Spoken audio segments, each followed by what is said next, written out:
नमस्कार दर्शकों, आज हम पहुंचे हैं आंध्र प्रदेश जिला विशाखापट्टनम में और अभी हम मौजूद हैं सेंट्रल पार्क विशाखापट्टनम में, जहां पे संत रामपाल जी महाराज के कुछ अनुयायी हमें दिखाई दिए हैं। वो पुस्तकें बांट रहे हैं। आइए हम उनसे बात करते हैं। नमस्कार जी। सत साहिब। आपका नाम? कमलजीत दासी। कहाँ से आए हो आप? पंजाब लुधियाना। पंजाब से आप आंध्र प्रदेश में इतनी दूर क्या करने आए हो?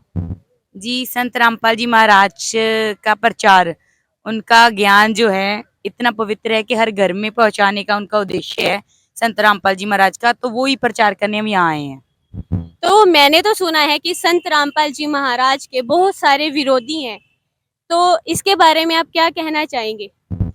देखिए जी, आज का जो समय है सत्य के विरोधी ज्यादा है, झूठ के कम है। तो संत रामपाल जी महाराज शास्त्रों अनुसार विधि बताते हैं भक्ति की, और सत्य ज्ञान बताते हैं शास्त्रों शास्त्रों के आधारित।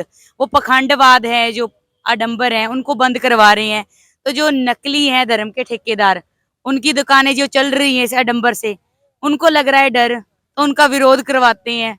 लेकिन परमात्मा बोलते हैं कि सच कभी छुपाया नहीं छुपता, चाहे जितना मर्जी छुपा लीजिए, सच एक दिन सबके सामने आता है।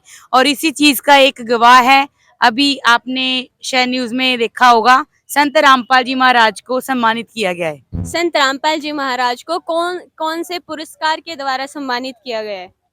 जी, 12 अक्टूबर को रोहतक में वहां पे 24 ऐतिहासिक 24वीं चबूतरा है, जो खाप 24वीं खाप द्वारा स्थापित किया गया है।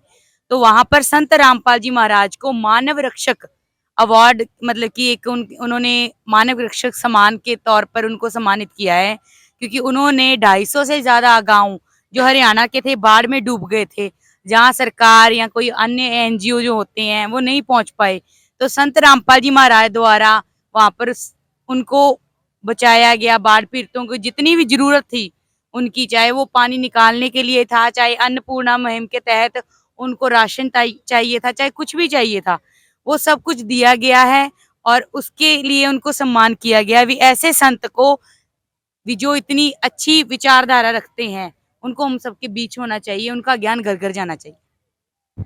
तो ये संत रामपाल जी ने इसलिए तो नहीं किया कि उनको जेल से बाहर निकालने का कुछ प्लानिंग चल रही हो? देखिए जी, अगर आपको ये लग रहा है भी ये सब संत रामपाल जी महाराज ने जेल से बाहर आने के लिए किया है, तो फिर 10 साल या 12 साल से अंदर रहने की जरूरत नहीं थी उन्हें। यही पैसे पहले भी दिए जा सकते थे। या 3 अरब संख्या अगर अब दी जाई है उनकी मदद के लिए, उनके लिए, तो क्या वहां तब नहीं हम दे सकते थे? परमात्मा संत रामपाल जी भगवान तब भी सच्चे थे। उन्होंने एक ही बात बोली थी, भी मुझे न्याय प्रणाली पर पूरा यकीन है। और उन्होंने इसी चीज पर यकीन रखते हुए अपने भक्तों को बोला है कि बेटा, एक दिन सच सबके सामने आएगा, और यही न्याय प्रणाली आदर और सम्मान के साथ उनको बाहर लेके आएंगी। तो आज भी हमारी यही मांग है कि संत रामपाल जी महाराज यानी हमारे केस की सीबीआई जांच की जाए। मैम, ये तो हुई संत रामपाल जी महाराज के बारे में बात, और ये तो न्यायाधीश ही फैसला लेंगे इस बात पर। तो आप हमें ये बताइए कि आप क्या काम करते हो? जी, मैं डॉक्टरी लाइन से हूँ, एज अ नर्स पंजाब में काम करती हूँ। तो पंजाब से आप इतनी दूर आंध्र प्रदेश में क्या सिर्फ ये पुस्तकों का प्रचार करने के लिए हैं, या फिर आप यहाँ पे जॉब करते हो? नहीं जी, मैं अपनी जॉब से लीव लेकर यहाँ पे सिर्फ और सिर्फ प्रचार के लिए आई हूँ। तो आपका क्या उद्देश्य था? क्या पंजाब में कोई सेवा नहीं कर सकते आप? आपको इतनी दूर यहाँ पे आंध्र प्रदेश में सेवा के लिए आना पड़ा, इसका क्या कारण है? देखिए, पंजाब में, नॉर्थ इंडिया में लगभग लगभग संत रामपाल जी महाराज का प्रचार हो गया है। अब बात है साउथ इंडिया की रह गई थी। इधर प्रचार, जैसे कि भाषा में भिन्नता होने के कारण बहुत कम लोग प्रचार कर पाए हैं, और यहाँ के अनुयायी भी इतने नहीं जुड़े क्योंकि हमें भाषा नहीं आती। तो इसलिए संत रामपाल जी महाराज के कुछ पढ़े लिखे बच्चे हैं, या कुछ बोल दीजिए जो समझा सकते हैं, वो आए हैं इधर भी। परमात्मा की सेवाएं भी हमने प्रचार घर घर, क्योंकि गुरु जी का उद्देश्य है ये ज्ञान सच्चा ज्ञान है, और बेटा इसको घर घर पहुंचाना है। तो हम उस उद्देश्य को लेके चले भी, हमने अपने गुरु जी का वो सपना पूरा करना है। तो भारतवर्ष में अनेकों गुरु हैं, अनेकों मंडलेश्वर हैं, क्या आप उनका प्रचार नहीं कर रहे हैं? संत रामपाल जी महाराज में ऐसी क्या खास बात है कि पूरे भारत में आप इसका प्रचार को फैलाना चाहते हो? देखिए जी, जितने भी गुरु है, मंडलेश्वर है, देखिए एक हमारे पंजाब में बोलते हैं कि जब विपदा बढ़ती है ना तब पता चलता है कौन साथी है और कौन भागने वालों में से है। अब विपदा पड़ी है हरियाणा पे पंजाब पे तो हमारा साथ किसी ने नहीं दिया पहले तो देखिए जाए। किस तरह की विपदा की बातें कर रहे हो आप? देखिए अभी बाढ़ आई है हरियाणा में और पंजाब में, तो उस टाइम पे एक सच्चे संत की भूमिका निभाते हुए, एक सच्चे सेवक समाज सेवक की भूमिका निभाते हुए संत रामपाल जी महाराज ने मदद के लिए आगे आए। और उनका जो सच्चा ज्ञान है अगर आप उसको समझे तो आपका ये प्रयास रहेगा। गुरुजी बताते हैं भी जैसे बेटा अगर जहर को कोई देख लेगा या सर्प को कोई देख लेगा ना, जो तो होगा निस्वार्थ भाव से, मतलब वो तो किस तरह की सेवा की बात कर रहे हैं? ऐसा संत रामपाल जी महाराज ने पंजाब और हरियाणा में किस तरह की मदद पहुंचाई गई है? संत रामपाल जी महाराज ने बाढ़ पीड़ितों की पूरी मदद की है। उन्होंने एक अन्नपूर्णा मुहिम चलाई है जिसका नारा है रोटी कपड़ा शिक्षा चिकित्सा और मकान हर गरीब को दे रहा कबीर भगवान। मैम, आपके हाथ में जो पुस्तकें हैं ये आपके पास कौन कौन सी भाषाओं में उपलब्ध है? जी तकरीबन सभी भाषा में उपलब्ध हैं। यहाँ विशाखापट्टनम में मोस्टली तेलुगु लैंग्वेज बोली जाती है और पढ़ी जाती है। तेलुगु इंग्लिश, यूथ इंग्लिश पढ़ रहा है तो इंग्लिश तेलुगु हिंदी उड़िया ये सभी भाषाएं इधर है उपलब्ध है। तो क्या आपको तेलुगु भाषा आती है यहाँ पे? देखिए हम पंजाब के रहने वाले, तेलुगु तो क्या ही आती होगी, लेकिन एक तो फिर आप यहाँ के लोगों को संत रामपाल जी महाराज का ज्ञान कैसे समझा रहे हैं, या फिर ये जो पुस्तकें आपके हाथ में हम देख रहे हैं इनका प्रचार आप कैसे कर पा रहे हैं? देखिए पहले तो हमने ये बुकें पढ़ी हुई हैं हिंदी और पंजाबी भाषा में, तो उसके माध्यम से हमारी जो राष्ट्रभाषा हिंदी है तो थोड़े बहुत लोग हिंदी समझते हैं तो उनको समझा देते हैं जैसी उनको आती है थोड़ी बहुत हिंदी बोलनी, तो हिंदी होती है। नहीं तो जो यूथ है वो इंग्लिश में बात करता है तो वो इंग्लिश लैंग्वेज हो जाती है। अगर किसी को तेलुगु ही आ रही है तो हम उसको बस बोल देते हैं ये पद्रुपाल सेवा है, आप इस बुक को पढ़िए आपको समझ आएगा। फिर वो बुक दिखाते हैं, पढ़ते हैं, एक आधा पन्ना या कुछ लाइंस उनको अच्छी लगती है तो बुक ले लेते हैं।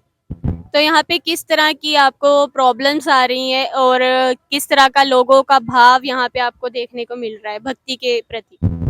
देखिए प्रॉब्लम्स तो कोई नहीं आ रही हैं क्योंकि परमात्मा साथ हैं और ज्ञान इतना भगवान ने हमें, गुरुजी ने हमें इतनी दया की है। इतने गुरुजी ने एक वो सत्संग में गुरुजी ने बोला था कि बेटा अगर 5 साल भी कोई नाम लेकर हमारा सत्संग सुन लेगा ना तो छोटा सा बच्चा भी बड़े बड़े विद्वानों को फेल कर देगा। तो गुरुजी का ज्ञान, गुरुजी का इतना सक्षम है ना, उन्होंने हमें कभी कोई प्रॉब्लम नहीं आने दी। ज्ञान के आधार पे कोई अगर आता है बातचीत करता है तो परमात्मा का ज्ञान हमेशा वो बुक लेके ही जाता है। गुरुजी का ज्ञान मानता है भी इसमें कुछ ऐसी बात है जो हमें नहीं पता, तो और रहने की परमात्मा व्यवस्था कर देते हैं। सब चीजों की व्यवस्था आश्रम की तरफ से हो रखी है और ऐसी कोई प्रॉब्लम नहीं, दिक्कत आती।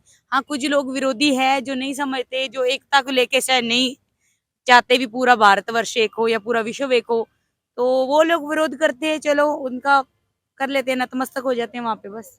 जैसे हमने सुना है कि धर्म के नाम पर भी बहुत जगह झगड़े होते हैं, तो उन लोगों को आप कैसे समझाते हो? क्योंकि ये लोगो है जो चारों धर्मों का बना हुआ है, तो इस पे कभी विरोध नहीं हुआ, या फिर लोगों की क्या विचारधारा रही है इस पुस्तक के बारे में? देखिए जो तो समझदार हैं पहले तो इस चीज के तो हर कोई विरोध करता है भी ये चारों को इकट्ठा क्यों कर दिया, क्योंकि आज तक किसी ने इकट्ठा नहीं किया। तो उनको जो समझदार होते हैं वो तो सुनते हैं भी इकट्ठा इसलिए किया है क्योंकि हम एकता की बात कर रहे हैं और इस बुक में जो ज्ञान है वो सभी धर्मों के आधार पे, इसलिए सभी धर्मों के लोगों की एकता की गई है चिन्हों की, तो वो समझते हैं। और जो विरोध करते हैं, जो नहीं इकट्ठा चाहते हैं, उनको बस बोल देते हैं भाई हम हाथ जोड़ लेते हैं, आप जाइए, आपका आपका ज्ञान श्रेष्ठ है, हमारा अलग बात है, आपका और हमारा रास्ता अलग है। नमस्कार जी। सत्य है। एक ऐसी आध्यात्मिक क्रांति जहाँ पे संत रामपाल जी महाराज पूरे समाज को एक समान लेकर चलना चाहते हैं, आइए हम भी उसका हिस्सा बने। तो दर्शकों, ये थी हमारी विशाखापट्टनम की ग्राउंड रिपोर्ट, जहाँ पर संत रामपाल जी महाराज के अनुयायियों ने हमें बताया कि संत रामपाल जी महाराज को हरियाणा में, जहाँ पे लोग नाम तक सुनना पसंद नहीं करते थे, वहाँ पर उनके द्वारा ही उनको 12 अक्टूबर को मानव रक्षा सम्मान जो दिया गया है, और वहाँ के हर लोग संत रामपाल जी महाराज के ज्ञान से प्रभावित हैं और उन्होंने एक निर्णय लिया है कि वो संत जी से नाम दीक्षा लेंगे।